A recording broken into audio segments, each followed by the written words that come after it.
Welcome to the Anthro to UX podcast, where you will learn how to break into UX with an anthropology degree.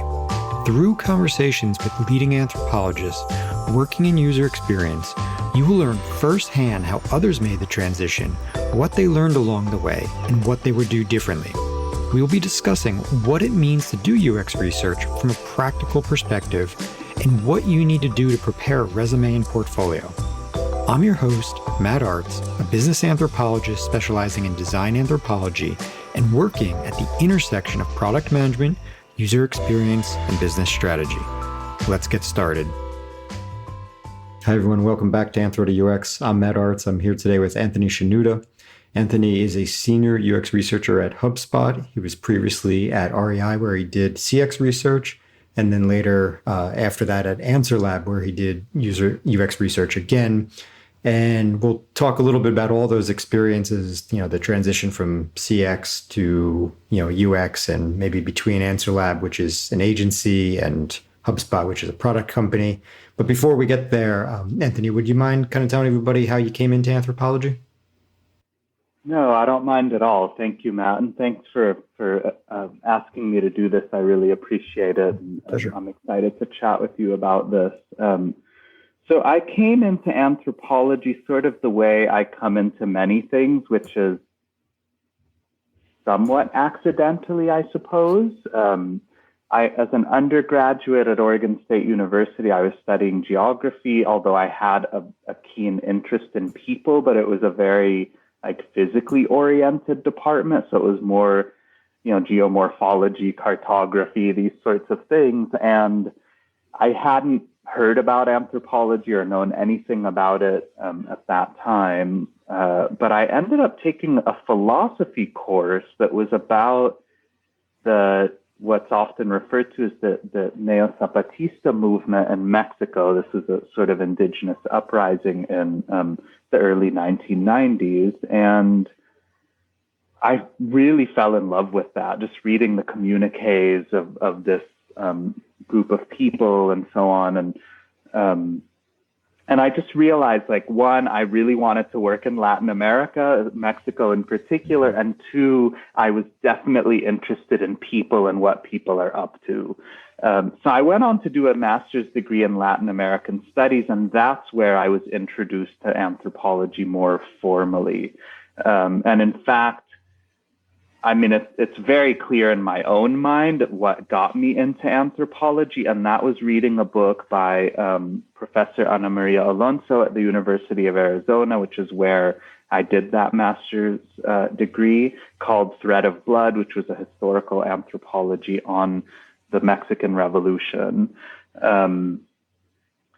And I absolutely loved the theory part of it, the ethnographic part of it, the historical part of it. And of course, since Anna was teaching there, I was able to meet her. I started taking classes with her, and that was it. That sealed the deal for me. So just being in the presence of someone who to this day I consider just absolutely brilliant, and reading all of this difficult, theoretical, complex literature, I don't know, I just got a real joy out of it, and the ethnographic stuff, but I will admit I love the theory stuff as well. Mm-hmm. So that's really what got me interested in anthropology. Yeah, that's cool. And so then tell us how you got from anthropology essentially to CX at REI. That's quite a transition from your interest there. It is, and it's a much longer story. But the short of it, as short as one can make this, is that I went on to get a PhD in anthropology. So I went to Harvard University for that, and it was a joint PhD, anthropology and Middle Eastern studies. So I'd shifted my focus from Latin America to the Middle East. Largely because I am of Egyptian origin. I was very interested in the Coptic Egyptian church and miracle narratives within that community. So I began to study those sorts of things for the PhD. And then I graduated in 2010, taught for a few years, and then just found myself I guess, somewhat disillusioned with the academy. And so I left. And when I left, I didn't go directly into UX. At this point in my life, I hadn't heard of UX. I had no idea what this was. I was actually ordained to the priesthood in the Coptic Church. So again, that was the subject of my research, but also I consider myself a member of that community. And so I was ordained the priesthood in the Coptic Church and served for 3 years, 2 of which I had my own parish, so to speak, in San Diego, California. And then around 2016, my wife and I decided that we really wanted to be part of the Eastern Orthodox Church, which is the Greek, Russian, like the whole Eastern Europe block of churches. So they're not in communion with the Egyptian church. And so making that transition meant that my priesthood wasn't recognized. But what it also meant is that I suddenly was jobless. And so here I was trying to figure out what my next move would be. And that's what led me to REI, not CX per se, but just as I was applying for jobs and trying to figure out how to somehow market myself and all of this, I took a part-time job at REI as an outdoor enthusiast. I figured it would at least keep me busy, pay a few bills, and just, give me something to do until I figured out, found something a little more substantive. So I was working at REI at a store, like sort of at the retail level, when this young woman walks in one day. She sets up a table and she's got iPads on there and donuts and coffee. And as people are walking out of the store, she would stop them and talk to them. And some of them would sit at the table and do something on the iPad. I was just watching this from a distance, have a bit of coffee and a donut and so on. Of course, curiosity got the best of me. So I said, "Hey, who are you? What are you doing?" And she said she worked for customer experience at REI headquarters. And we got to chatting, and I told her who I was and my background. And she said, "Oh, you'd probably be pretty good at this stuff, like CX, UX work, because you have this background in anthropology." So she planted that seed, and maybe, probably not for another 1.5 or 2 years did I revisit that and really start thinking about it. In the meantime, she connected me with her manager, who we hit it off really well. He has a degree in Near Eastern languages and civilization, so we shared that Middle East, Near East connection. And eventually, he would ask me to help with some of their projects. So that's how I ended up doing some customer experience work for REI before transitioning a little more fully and in a more grounded way in UX research. So I'm happy to talk about the details of some of that work, but that's sort of the arc of making my way from anthropology to CX UX research. Yeah, it's an interesting story. You're certainly the first person on the podcast, I think, that came from the priesthood. I would think so. So that's a new transition for the podcast for sure. So out of curiosity, so when you're in your CX role, did you touch software at all? Was that a part of the journey that you were looking at, or? Yeah, so it was. So, REI, for anybody who's not familiar, is really like a brick and mortar store. That's a very important part of how should I put it, sort of the REI brand and identity. So, of course, there's an online presence and you can buy all sorts of things through their website, but the store experience is really critical, of having people walk into the space, see the various products available, touch them, try them on if they're, clothing or backpacks or whatever, and have somebody climb the wall, exactly. And somebody with some experience to sort of guide you through all of that. So it's a really critical piece of like I said, of the REI kind of experience and identity and brand. So most of the CX work I did for REI was in store with people. And in particular, I worked on a project that was related to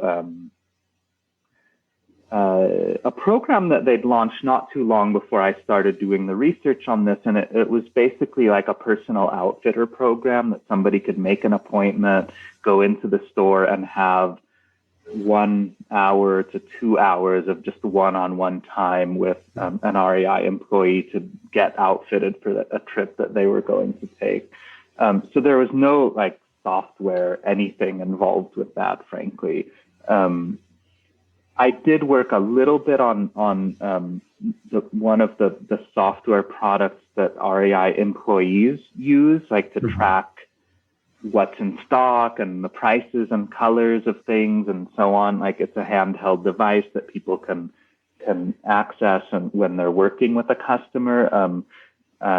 And so I did a tiny bit of work on that, of basically what the pain points were for employees using this device. But that was it with software stuff. Got it. So there's a few interesting things in there. I mean, one, you're in context essentially, right? Which is interesting because then when you went to Answer Lab, I presume you were fully remote, right? I think everybody's fully remote. Yeah, I mean, it was fully remote. I mean, there was in-person interviewing that happened. So I did that pretty regularly, but lots of remote research. And then, shortly, maybe a year into my time at Answer Lab, the pandemic hit, and then everything was 100% remote at that point. So still, though, interesting because the REI experience is very much in context, whereas a lot of our work today is remote, not just because of the pandemic, but also interesting in that you didn't have, that you didn't touch too much of software within the overall kind of, customer journey, if you will. So then what made you really want to work, particularly in the software space versus maybe staying in CX or going into service design or something, a little bit? Well, I mean, I can't say that there was anything in particular. It was just a matter of circumstance. So the CX work I was doing with REI wasn't full time. It wasn't permanent in any. I mean, is anything permanent? But as permanent as a job could be, it wasn't. It was just sort of these how do I say, one-off kinds of projects that I was being asked to help with. And so I was applying at that point for UX jobs all over the place just to see if I could get a more permanent full-time position doing this work. And I mean, to make a long story short, Answer Lab worked out. I mean, it ended up being the place that I went to, but it wasn't about I'd like to try software out or social media or anything like that. It was, again, a matter of circumstance. So having a PhD, you obviously had many years to practice your craft. And obviously you got to bring that into the experience. But when going to Answer Lab, per our conversation, you didn't have that much software experience. So can you talk about the challenges around making that transition? Did you have to learn, you have to upskill, or, what was new to you? Yeah, that's a great question, Matt. And everything was new to me. I mean, except talking to people. Like, that was the only piece of the work that wasn't new to me. I knew how to do that. But everything else was. So, let's back up a little bit so that I could sort of lead into this in a way that makes sense. Training in the discipline of anthropology, as I'm sure you know, and many listeners will know this, but especially at a department that is one of the top, or considered one of the top anthropology departments in the world, is a training that is really geared towards making people academics, right? That's what I'm trying to do and to be. To enter into the business world or anything outside of academia, that's not even a thought. Like it rarely crosses people's minds, if at all. And it's certainly not part of training, or, you're never presented with, here are all your options as a PhD in anthropology. Like, that doesn't happen. it may happen at some departments, but definitely not at a place like Harvard. And so the other piece to that is that anthropology training is very anti-capitalism. And I'm not criticizing that. I think that is perfectly fine and important and legitimate. But part of that, of course, makes one feel like entering into the business world is selling out. And I remember feeling that way about people that I'd heard of who had gone into the business world, that, you're selling out, like you're giving up on this ideal that we hold, and you've just completely sold yourself to this beast. So that the combination of those things is such that leaving academia and coming into an industry of sorts that is very much business oriented, very much beholden to capitalism. I didn't know anything, right? I mean, that's why I didn't know anything about this stuff, because I'd never thought about it or been trained to think about it. And so I found part of the journey was I did end up taking one of these so-called boot camp courses. And this particular one was in 3 parts. So, let's think of it as a preface, sort of the main book, if you will, and then an epilogue. I finished the preface part of it, and then I thought, you know what, I'm just going to apply for jobs. Like I'm sick of doing this coursework. I really just want to get a job. And I did, and through various connections, managed to get interviews and then landed the job at Answer Lab. But I will say that doing at least that preparatory part of the course helped me learn some of the language. And I think this is the thing that even until now, I probably struggle with the most, is to learn to speak UX. So I see it as learning a new culture, really, and language is such a key part of it. So that has been the biggest part of the learning curve for me, is just understanding the environment, the culture of how do I put it, the business, if you will, and the practice of UX. And so what were your biggest takeaways, now sort of being able to reflect on that? As coming out of anthropology, you're asking? Well, about the culture of UX, if somebody else is trying to make this transition, what do you think are maybe the top 2-3 things that they should know about the UX culture? Well, I think the language is key, like actually learning what people mean when they use the word space, for example. What the different methodologies are. I mean, some of them are familiar to anthropologists, but we don't talk as anthropologists about foundational or generative research or strategic and evaluative research. Like, those aren't words we use in the discipline. So just learn, but they are methodological practices, right? And then realizing that the language used in anthropology, ethnography, is used in UX, but in a totally different way, frankly. So learning that, like really learning the language, right? It's like learning it might be the same language, but it's a slang. It's a different, or just a different sort of, what's the right word? It's not coming to me, but a different sort of colloquial way of speaking about things.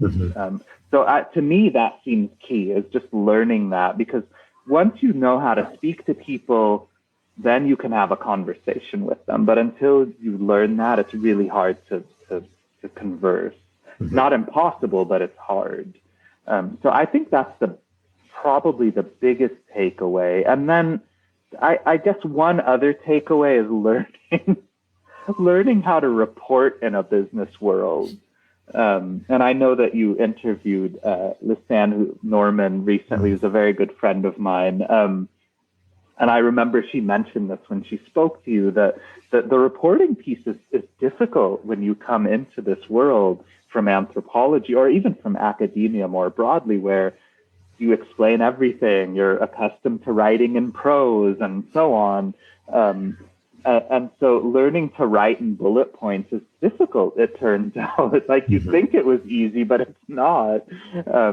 So I think that's another thing, to really learn how to pull all of this complex stuff into these easy to digest, quick takeaway bullet point lists. I think I still, to some extent, struggle with that, but I've gotten much better at it than I was at the beginning, that's for sure. Yeah, and of course, it's maybe worth pointing out that a portion of that is also dependent on the audience, right? And sort of as you go up the organizational chart, there's obviously oftentimes less time, to spend on something very textual. Whereas with your team, you can, of course, have, a little bit more of the conversations that maybe we're interested in. Yeah. So, yeah. And those, but I think my experience anyways has been that happens in conversation, like you're saying, and less in a 20-page paper, right? Which, I mean, I could easily write, like I could easily do that based on research I do, but I think, even with a team, like that comes out in a conversation or a set of meetings, and less on a sheet of paper. That's a fair point. So aside from, the language, what about the transition for you, having been trained, at Harvard, which obviously, as you already alluded to, but is, not applied at all. So you also then kind of bring with you, and let me just preface also by saying, I know, when we were chatting just before we were recording, you said, you're really interested in the theory end of everything, right? And interested in depth. And so, any struggles there of sort of also wanting to bring in too much of that into the business environment? And, how did you learn to navigate that? Yeah, that's a wonderful question. I think that I think the struggle's always there, because I can really nerd out about things that seem so nuanced and detailed that might not be super important for the engineer I'm talking to or whatever, right? So that I think the struggle is there, but I'm learning how to present what I'm thinking of as maybe more theoretical ways of thinking in ways that resonate and make sense to the audience I'm speaking with, right? So I think one of the things that I was trained to do as an anthropologist is to pay attention to nuance and to subtlety and these sorts of things. But once I still try to do that in the research I'm doing, but once I'm presenting something to the larger team, I'm pretty conscious about what is presented and what isn't, right? So there's a whole bunch of stuff that I never even mention, because it's not going to matter for the way the product is going to move forward. But then there are things that might be important to mention. So I remember working with some folks at Instagram where there was a situation where I was interviewing people about advertisements on the platform, and if they felt they were more inclined to click into ads that had a larger number of likes. And inevitably people said, no, that doesn't matter to me. It makes no difference. But the metrics show that the ads with more likes get more clicks. So I think what the team really wanted to reconcile this. How do we understand this discrepancy here? These people are telling you one thing, but the metrics are showing another. And there are lots of ways to explain it, and I won't get into that. But one way to explain it is a cultural way of understanding it, which I did present. And that is that we live in a culture, I'm speaking about American culture here, that really highly prizes and privileges the individual. And so in doing so, it's, as an American individual, you don't want to admit to being too heavily influenced by other people's thoughts and ideas and so on, even though I would argue that we very much are. That at least the way to speak about these things is to say that you're not. So, of course, the immediate reaction is, no, likes don't matter to me, right? I'm an independent, thinking human being who is capable of deciding what I like and what I don't like and what I'm going to click on or not click on based on me. So I offered that explanation, right? And it helps, where it drives the product is hard for me to say, but it certainly helps to understand why there's a discrepancy in what the numbers are showing and what people are saying, right? So that's one simple example of where a kind of anthropological approach, I think, can be used. Sure. Now, you mentioned Instagram, and so while at Answer Lab, you worked on Facebook and Instagram, I believe, right? Both. And so, so those are, big platforms to kind of get thrown into, especially sort of your first UX job, and appreciating that, it's like a portion of the platform, I'm sure, it's right. It's some product, but small product, I'm sure, of, some sliver that you're working on at a time, but nonetheless, those are big platforms to get put on. So, I mean, that in its own right is potentially, it's super interesting for lots of reasons, it's size, scale, just sort of the reach of it, but also some of the sort of the ethical, issues. For all those reasons, it's interesting, but it also may be a little intimidating to some. So did you have, you have any like reservations about getting put on a project like that, or anything that you learned from getting put on a platform like that? No, I can't say that I found that intimidating. And maybe I just didn't think about it, to be honest with you. Like, I just didn't think it's hard to Facebook operates at such a scale that I think it's actually hard to process that, right? I mean, what does it mean that that Facebook has whatever it is, 2 billion users worldwide? Or what is that number really? Like, it's huge. I know that much, but I can't claim to have any real grasp of what that number actually means, right? I just know that it's really, really big, and therefore these are products that have a huge impact in the world. But I didn't find that in any way daunting or frightening, or, they certainly didn't cause any sort of trepidation for me. And maybe it's because, as you mentioned, that the way you work on this stuff is just really with a very particular team or a couple of teams on one sliver of the whole thing, right? You're not somehow capturing all of it at once. So because you sort of home in on very particular aspects of these products, it doesn't feel that daunting, because really you're just focused on, how, what's a good example? Like, what ads are most appealing to people and why are they appealing, and that kind of, so you're really focused on that one piece of this thing and not thinking about the rest of it very often. So now in that model, it brings up a few things. I mean, first, because you're working on something that's so narrow, you have, that narrow sliver, that little product could be, could have high impact, right? If it's ads, there's still pretty big impact there.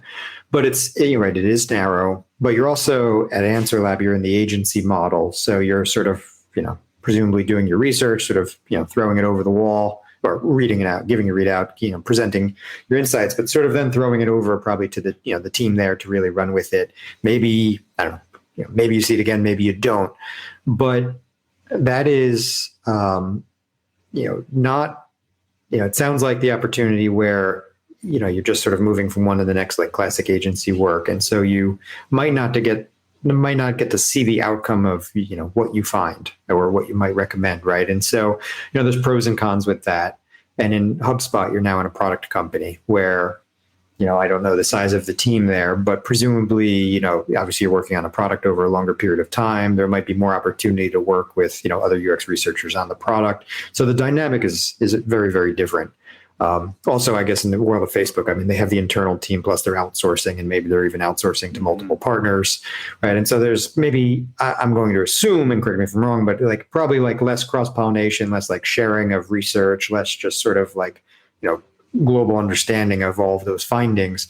Whereas today you probably have that, at least significantly more. And so, can you talk about maybe the different environments and, what that looks like from one to the next, and maybe what you like better?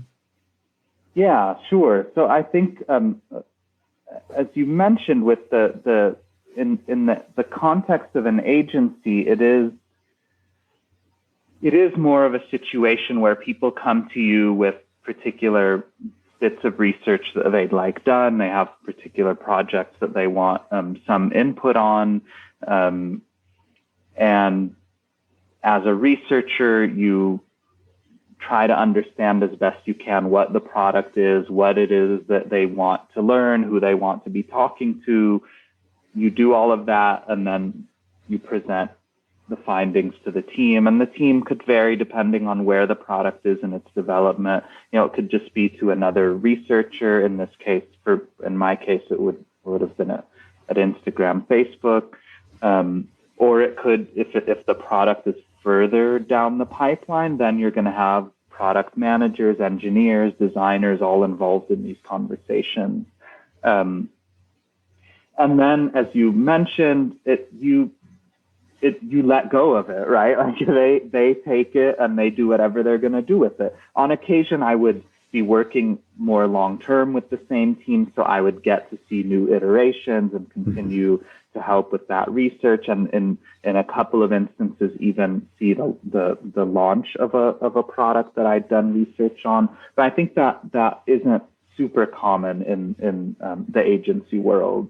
It's more of a sort of plug and play model where you sort of pop in, you do your thing, you pop out and go on to the next project. The in-house work, of course, is more, how do I say? I mean, there are a lot more conversations that lead up to the research. So basically all the conversations that the Facebook people were having before they came to me with the research they wanted, I'm now part of those conversations at HubSpot. And then there's doing the research, presenting it, and being a part of a team that is making decisions about what happens next. More research. Are we ready for launch? Do we want to prototype some things, etc.? So it's a much, how do I put it? It's a much fuller way of being involved in the life of a product. Whereas with the agency model, not so much. So I think there are pros and cons to both. I find myself much more attracted to the in-house work just because I like the challenge of it. I like the depth that one gets and just endless conversations about product and product development and thinking about what research needs to be done and how it should be done and people with varying opinions. I love all of that. I actually thrive on that quite a bit. But the advantage of the agency side is that you don't have to worry about that stuff, right? Like you really, like, yes, your research will have an impact, but on some level, you don't have to worry a lot about what that impact will be and what it will look like, because somebody else is taking that burden on, right? Because they're taking your findings and they're doing whatever they do with it, and you're not part of those conversations. So, that's at least my take on it. I don't know if everybody would feel this way, but that's kind of my view of it all. And in your experience, and again, this will differ between agencies, but also employees hired by agencies. Were you doing more, evaluative type work on the platforms, or mostly evaluative, or were you getting into any kind of more strategic or generative? It was a combination. I mean, I would say by and large, it's evaluative. So it's often designers have 2 or 3 different ideas, and they want to get a feel for how people might respond to them and which one they prefer over the others and why, and that sort of thing. But there was some more foundational generative work. Like I did a project, for example, on how people think about commercial content on Instagram. Like, what does that mean to folks? That's very foundational. I mean, that's like at the level of theory, right? Like it's not at all evaluative kinds of research. So I did have a chance to do some of that. So I think, does that answer the question? Yeah, for sure. And I'm curious, when you talk about you like depth, do you like depth in the sense that you want to be doing that kind of research, or is it really just that you want to be able to dig into all aspects, including like, everything about, every touch point, if you will, or every step in the way, even for evaluative type work? Yeah, I'd say both. I mean, I definitely enjoy the foundational generative research and love doing that kind of work and being deeply involved in that. But I can totally nerd out even on usability stuff because from my perspective, even usability, which is, all right, here's our platform. Can you do task A? Like, is that easy for you? Are you struggling? And what are the pain points or the struggles along the way? There's a real human element to that. And so for me, I'm just fascinated by that. Like, why is this a struggle? What is going on here? And just thinking deeply about that. So yeah, I guess what I'm trying to say is that I like all of it, but I definitely gravitate more towards the foundational work for sure. Yeah. And so now at HubSpot, you're leading research around machine learning, right? So yeah, that's right. Is that I don't know how much you can talk about that in detail, but is that sort of more foundational and because obviously there is that type of research now has big impact, right? What we choose to do in broadly the AI space, it's going to impact a lot of people. And so there's a great opportunity there, but there also comes a great responsibility with that then. Mm-hmm. Yeah. Yeah. So are you... go on. Go ahead. Sorry. No, please go on. So I can't say much about it largely because I'm relatively new at HubSpot, so there's a lot I don't know yet. So there's that piece of it, and I think I can't say much because I don't want to say much about it, like any detailed stuff. But you sure? No, that's fine. And sort of more high level, broader terms, so there's a combination of things. Like I work on stuff that is at the moment I'm doing like navigation research, for example. So how people navigate the HubSpot CRM and a redesign of that and so on. So that, that still like really touches on more strategic kinds of research and that. The machine learning or AI piece of all of this, you're absolutely right that there is tremendous responsibility with that. And I'm actually really happy to be working on this because I think about these things a lot. And I feel like I work with people who are very open to thinking about the various quandaries that might come up, right? I don't think that I'm working with people who would say, whatever, let's just ignore that, put it aside, bracket it, we don't need to worry about it. I think that there is a sincere desire to think about how and what are the machines learning, right? Like that, I mean, that's huge. And that's where all the ethical stuff comes out, I think, is, how are these automated processes being trained? And of course, I have a broad interest and a long-standing interest in questions around race, racism, systemically disempowered groups of people, and all of my anthropological research has dealt with groups that I think would fall into that category of being systemically disempowered. So it's almost natural for me to think about these things, and I think I as things unfold at HubSpot in my role, I'll be able to contribute to the machine learning piece of HubSpot in, I hope, significant and substantive ways, and be thinking about some of these big questions and issues with a whole variety of people, with PMs and with designers and with other researchers and engineers, so that we can hopefully do it right, or as right as we can get it, right? I mean, there are mistakes that people make without obviously intending to do so, but we should certainly be learning from other people's mistakes as well. So, in there, you talked about, sort of disempowered groups and your interest. So I'd like to maybe get your take, sort of, even building on the last episode, we were talking about inclusive design. So obviously, it's something that you're, for good reason, seeing a lot of right now. The question is like everybody, doing quite what they could be doing, or is it somewhat paying lip service to it? But, aside from, recruiting, more diverse sort of, participants, what do you think we can all be doing, especially maybe as it intersects with machine learning? Any thoughts on, like kind of, what you might try to do in that space? Well, I think we need to be thinking about the variety of users of whatever products we happen to be working on, right?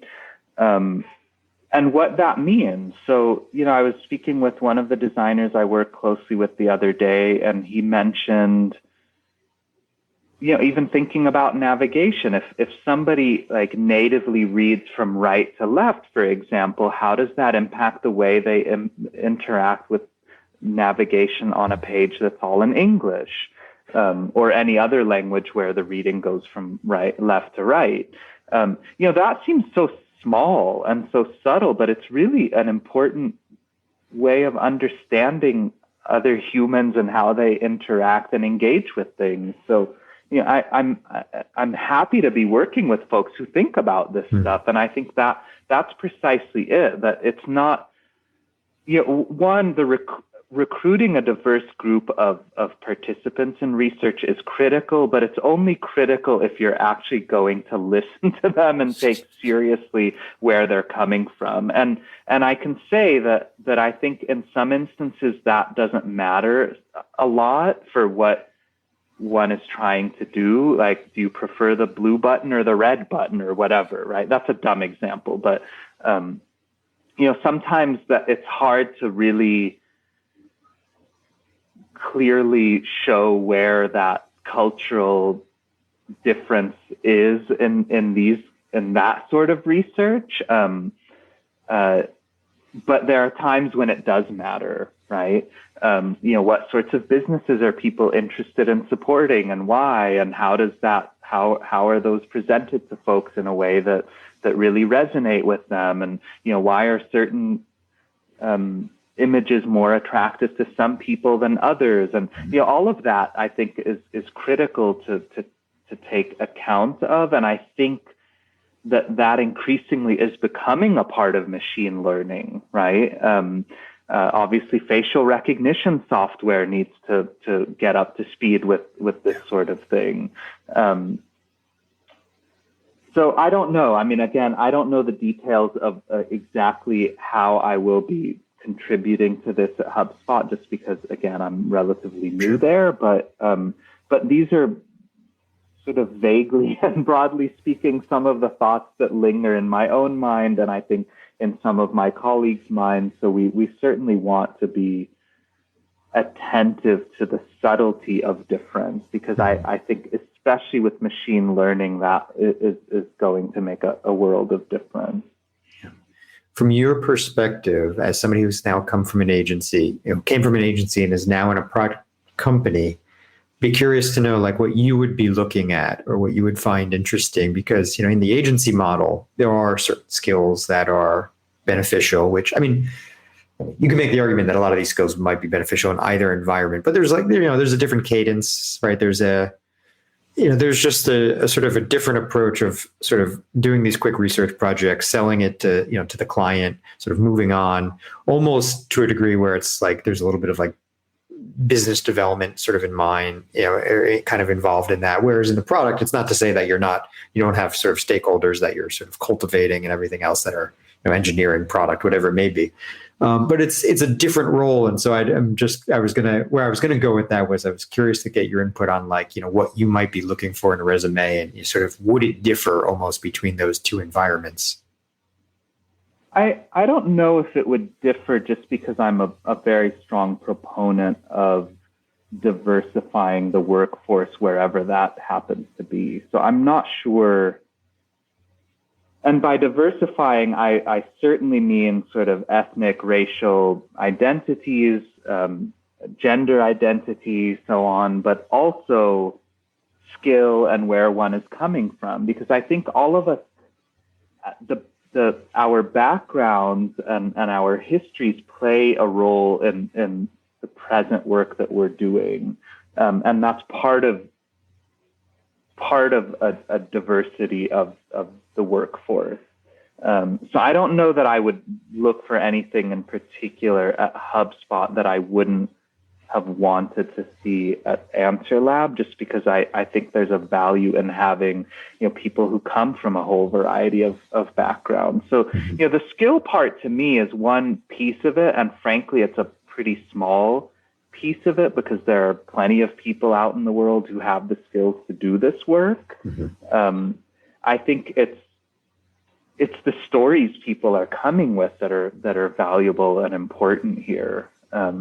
What are their experiences and their histories that can inform thinking about the design of a product and the way a product works and so on, and even how to conduct research, how to talk to other people, right? I mean, we all have different ways of doing these things, which are, maybe partly personality, but also partly just the way we have been raised to talk to other human beings, right? We have different ways of doing that, and the various cultures that we are familiar with and comfortable with, and so on. So forgive me if that doesn't quite answer your question, but that's what comes to mind at the moment. No, yeah, thanks. And so, in there you mentioned you used the word stories, and Matt Bernius, he was speaking, in an earlier podcast about how he really wants to hear somebody's story. Basically, he wants to, see that somebody can sell themselves, right? If you can sell your own story, then presumably you can sort of sell the findings of the research, which I thought was, a good way to state it. But as you did point out, everybody has a very different communication style. All right. And, some people are maybe naturally better at sort of selling the research. And so, the sort of readout that you would be doing, at Answer Lab that you sort of had to learn on the fly, like the reporting of it, not, earlier you talked about you needed to learn how to sort of, distill it down into bullet points, but also, communicating it is really another skill. And so I'd be curious to just get your input, having presented to Instagram now in your new role, what have you learned along the way, aside from sort of getting to that bulleted list about how you communicate your findings and how you tell the story? There are a couple of things to that. I think one is it's important to know who you're speaking with. And even, obviously at HubSpot, I know who I'm speaking with because these are my colleagues and they're people that I have met at various stages of my time at the company and have gotten to know on some level. When I was working with teams at Facebook and Instagram, much less the case. I mean, very often I was seeing people for the very first time and meeting them for the very first time when I would present the research. But I would always ask whoever my point of contact was, who's going to be in the room? Who are they? What is their role? Who has power and who doesn't? These were important questions to me, to know, to really have as much of a sense as I could of who I was presenting this to, because that shifts the way I make the presentation. It shifts who whose questions hold more weight than others. And that may be a crappy thing to say because it's so unegalitarian, but the reality is this is how these organizations operate. So if I know that when this guy asks me a question that like everybody's going to pay attention to that and listen to my answer because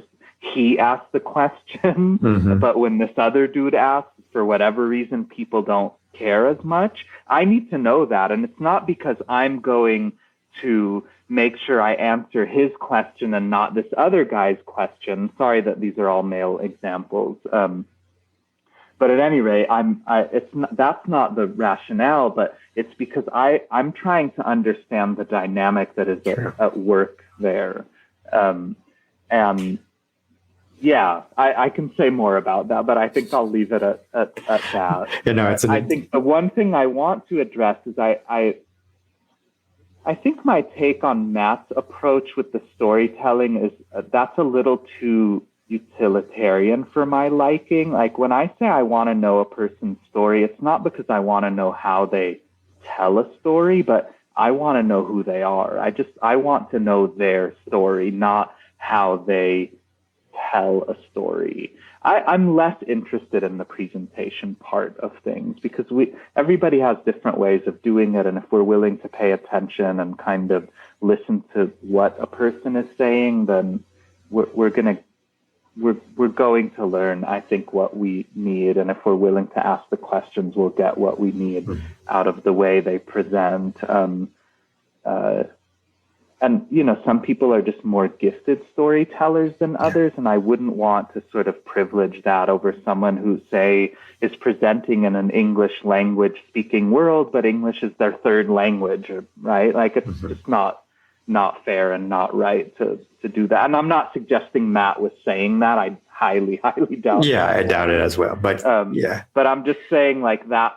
I'm interested in the story because it's telling me about the person and not because it's telling me how they tell a story, if that makes sense. Yeah, no, I hear you. And I think it's, I agree that I doubt that was ever Matt's intention, but it's, hearing you then sort of respond to it, it's an interesting nuance to maybe the way I explained it versus even how Matt explained it. But it's actually, I think, an interesting and important nuance to kind of point out. And there's, value in both sort of perspectives there, right? And but keeping both in mind is certainly interesting. And certainly I hear you, especially if somebody was non-native speaker, right? It obviously makes perfect sense. But the story, nonetheless, of their background, can be very compelling, right? And what led you into it. Like, I found, particularly your story is really interesting, just kind of coming through the CX space to this. And I mean, from the priesthood to, leaving teaching and the priesthood, I mean, that's a compelling story in the end, right? It's one that I won't forget in terms of people I've spoke to so far with this podcast. But there's a beyond, in there, beyond like the conversation around the story, one of the other things I was thinking as you were talking about the different experience is something else that you have as a result of your experience from Answer Lab now to product is, the difference between, again, sort of popping in and out, but maybe now also being involved in, are you an embedded researcher? So you're in a product team? Yeah. That's right. So, previous, if you were popping in and out, sort of parachuting in and out before, then, versus being with a product team now, you have a whole different sort of team dynamic now, right? There's the engineers. So it goes back to your language concept of earlier. But now you get to be around all these other kind of key players the whole time, which is really interesting, right? It's a really good learning opportunity in its own right. Yeah. Not just to learn about technology, which of course it also contributes to your, developing your understanding of technology, broadly speaking, but also, the way that they think about the process of building product, their input in it. And of course, if you get to sort of bring them along into the research, what that really looks like, as you're working together on kind of, on this sort of participatory research. So how has that been for you overall? I love it. I mean, that's the primary reason that I prefer doing the in-house work over the agency work is it's precisely that sort of embeddedness, as you called it, that appeals to me,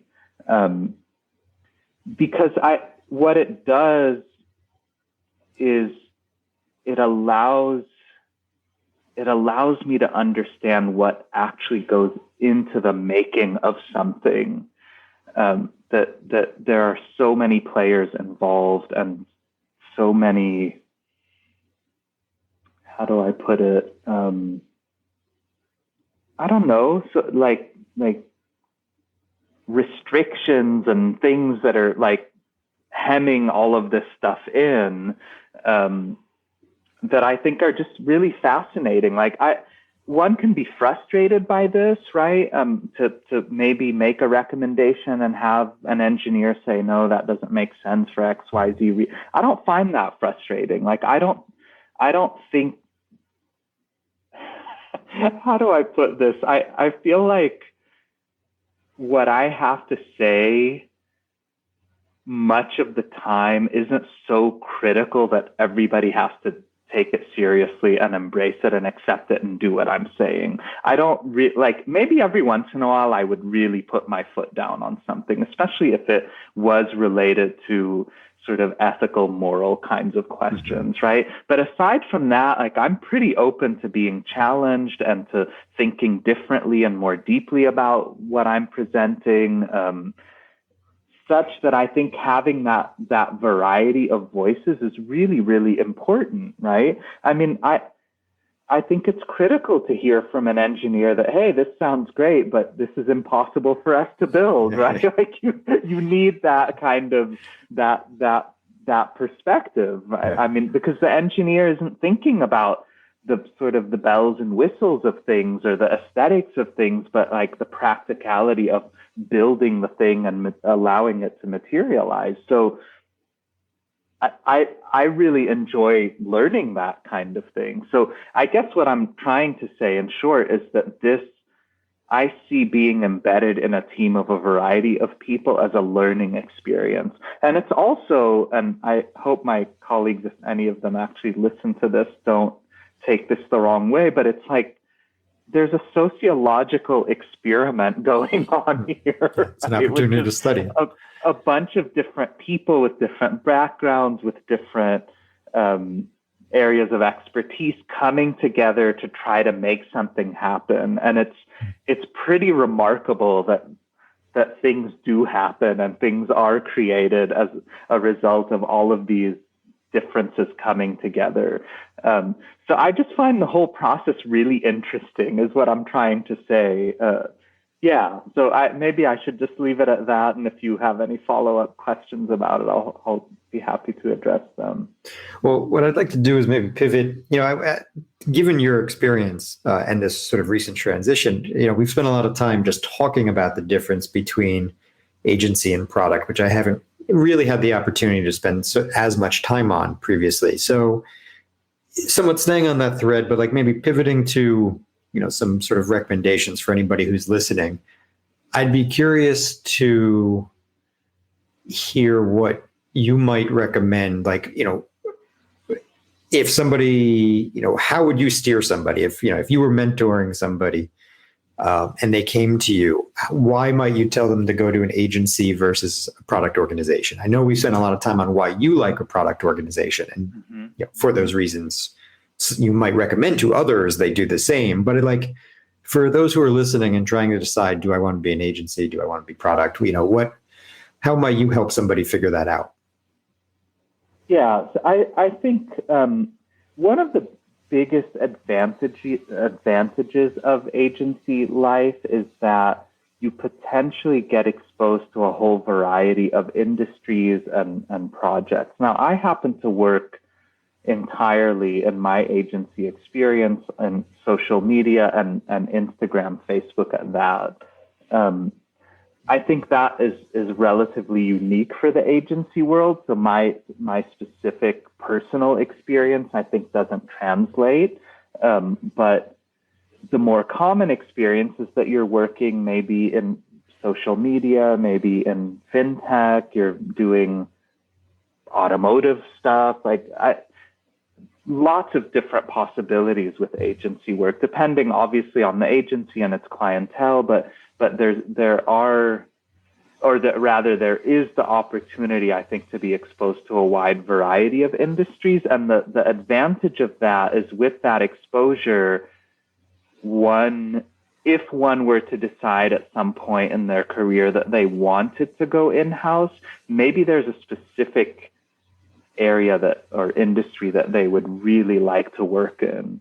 Maybe somebody does automotive work and decides this is where I would really like to invest my time and build a career, is just doing research within the automotive industry. I mean, that's cool. If that's something that you learn about yourself, why not? Or fintech or whatever. So that's definitely the advantage of agency life. And I think it's a special advantage when you're early on in your UX career, especially transitioning from a world where you may not have been exposed to these things. So that would be one reason I would recommend agency work.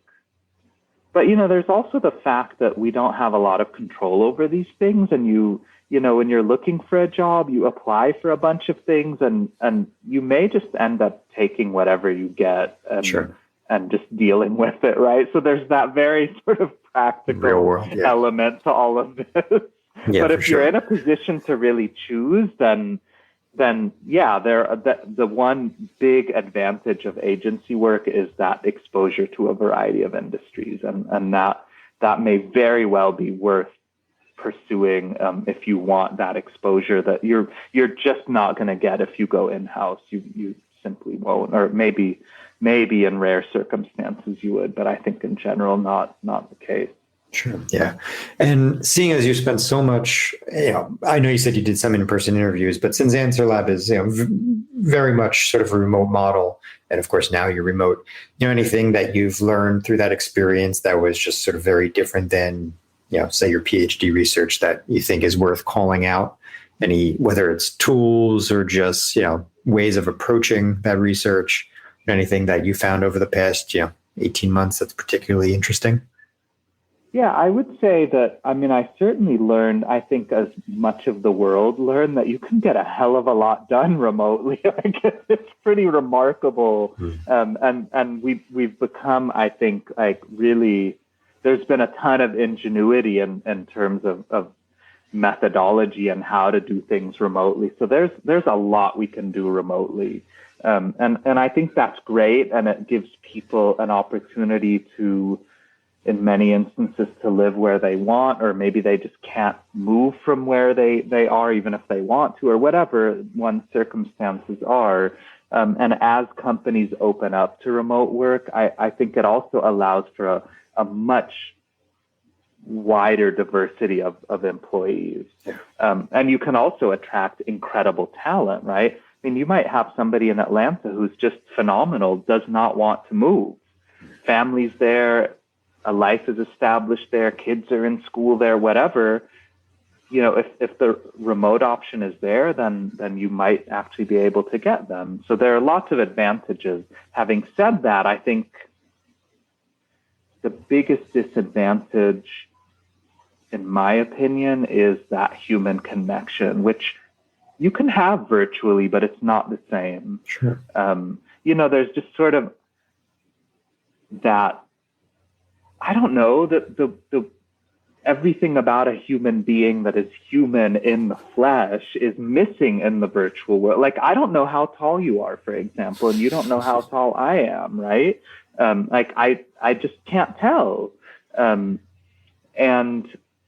there are those little things that may, on the one hand, you might think are utterly unimportant, but it's part of the way we relate to each other as human beings. And to be able, I remember doing in-person research where people would come into the office and I would meet them in the lobby and then walk with them to the room where we were going to do the interview. And just that walk was great because I in the course of that walk, I'd learn all sorts of things about them. I'd tell them a bit about me. And then the walk back out was always important, right? These were moments where I could talk to them about things that they mentioned in an interview that I couldn't say anything about in the moment. But I totally related to and wanted to say something about it. So I would do that on the walk out. So I think, and I think there are ways, like all the little quirky, subtle things about us as human beings come out more easily in the flesh. Even using a prototype, somebody picks up their phone and is doing something, and, just the way they're looking at it, or, the way they turn it, and you just can't get that, that like material thing remotely. So Yeah, so I think all of that is really important, and it becomes especially important if you actually want to do something more akin to ethnographic style research, where it's important to hang out with people and to be there when they're eating lunch and ask them why they're eating what they're eating, and because all of that is going to in some way tie back to the overall work atmosphere, which ties back directly into the actual work they're doing and the way they use your product. So I think I don't know if I'm over exaggerating it, but I think that there is something to be missed about in-person work. And I would hope that I could do a ton of stuff remotely, but also have opportunities to hang out with people and get to know them on a different level that would, I think, impact the product development in a real way, I think. Yeah, maybe sure. even in a substantive way, I would hope. Yeah, for sure. I mean, certainly some of our biggest aha moments were because of being in context. Totally, 100%. So, yeah, I know a lot of us want to at least maintain some portion of remote work, probably less because we want to do remote research and more we just want to have, quality of life.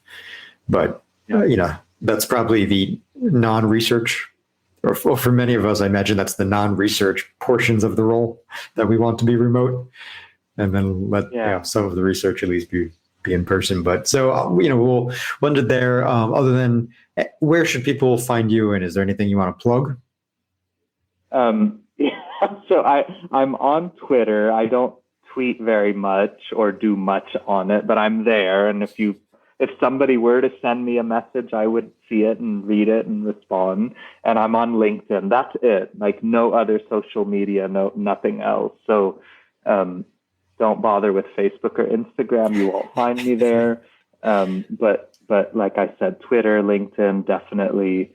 Those are good ways to get in touch, and either one is fine with me, frankly. And always happy to be in touch with people. I will say, I don't think there's anything specific that I want to plug, except to say that people who are coming into UX and are new, the absolute key thing to be doing is reaching out to people. That's utterly critical, and you have to do it. It's not even an option, I would say, for most of us. Like, you have to be reaching out to folks and know that most people are super cool and will respond to you and will be willing to help you to the extent you're willing to be helped. So I think that's really, really critical. And having said that, anybody who reaches out to me, I will always respond to them and do what I can. Now, I'm afraid that I'm not always much of a help, but I will do whatever I can for folks. Very, very happy and delighted to do that. Oh, yeah, I'm sure you're a great help. And, that just reiterates that the community, just, you hear it all the time, but it's a very welcoming community, right? And 100%, yeah. And people come from a whole variety of backgrounds. And I just met a colleague today, and it was just incredible as each of us was sharing our stories with one another. Each of us was thinking, oh, I didn't know that. Cool. I totally relate to that. I had a very similar experience. And it was just this back and forth of, I understand that. He told me that he taught scuba diving for a while. And I said, oh, I have an advanced open water certification. It just seemingly random things, but they really help for create these human connections. And I think that is really one of the beautiful things about UX, is that people are coming from all walks of life. So you're bound to find folks that you can really connect with and resonate with. And I think it also means that people are open to the sort of variety of life ways, and there isn't this sense that there's only one way to enter into this thing, and if you didn't graduate from X program and do this thing and this other thing, then you're not really worth talking to. I don't get that sense at all ever within the UX community. Yeah, no, it's a cool bunch, very open to experience, very open to chat. So I would just reiterate to reach out to anybody that, yourself, me, anybody who's been on the podcast before, anybody in general. So everybody's pretty cool. So, Anthony, thanks again. I appreciate your time. And, I hope that in the future we can sync up somewhere in person. It seems like in the US, we're getting close to that. Thankfully, I know a lot of the rest of the world is still struggling, and we can't forget that. But it seems like here we're finally getting closer to seeing everybody out again. So hopefully we can meet up in an event. Yes, that would be wonderful. Thank you, Matt. I appreciate your time and just having me on the podcast. Thank you. Yeah, thanks very much. Thank you all for listening to the Anthro to UX podcast. To learn everything you need to break into UX, visit anthro2ux.com. There you will find all the podcast episodes and career coaching resources.